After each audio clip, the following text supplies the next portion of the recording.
বাঙালি হয়ে আমের বিভিন্ন আইটেম বানাবো আর আম দই বানাবো না, তা আবার হয় নাকি? তাই চলুন আজকে একটু আম দই বানাই। তা কীভাবে বানাচ্ছি সেটা দেখুন। প্রথমে একটা কড়াইতে আমি 500 গ্রাম মতো একটু ঘন দুধ নিয়ে নিলাম। সে দুধটাকে হালকা হালকা আমি করে আস্তে আস্তে জাল করব, মিডিয়াম বা লো আঁচে। দুধটা ফুটে এলে এর মধ্যে আমি একটু দিয়ে দিলাম গুঁড়ো দুধ, ওই 2 চামচ মতো দিয়ে সেটাকে ভালো করে এর মধ্যে মিশিয়ে নিলাম। মিশিয়ে আর একটু জাল দেওয়ার পর এর মধ্যে আমি 1.5 চামচ মতো চিনি দিয়ে দিলাম। চিনি দিয়ে সেটাকে আস্তে ধীরে একটু ফুটিয়ে নিলাম। ফুটিয়ে দুধটা মোটামুটি যখন দেখবেন 30% মতো কমে গেছে, তখন একটু ফুড কালার দিচ্ছি। যেহেতু আমার কাছে যে আমটা ছিল ওটা ল্যাংড়া, এর কালারটা একটু লাইট, তার জন্য আমি ফুড কালার দিলাম। আর আপনার কাছে যদি হিমসাগর বা অন্য কোনো আম থাকে যার কালারটা ভালো, তাহলে আপনি নাও দিতে পারেন।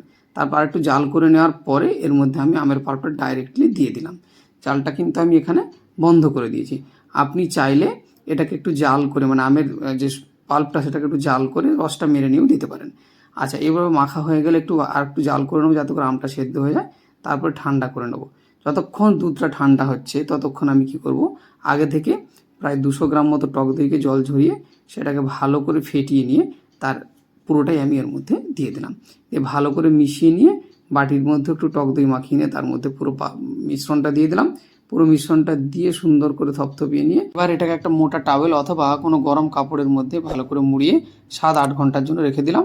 তারপর এটাকে বের করে ফ্রিজে ঘন্টা 3-4 রেখে নিলেই কিন্তু সুন্দর দই তৈরি হয়ে যাবে। ব্যাস।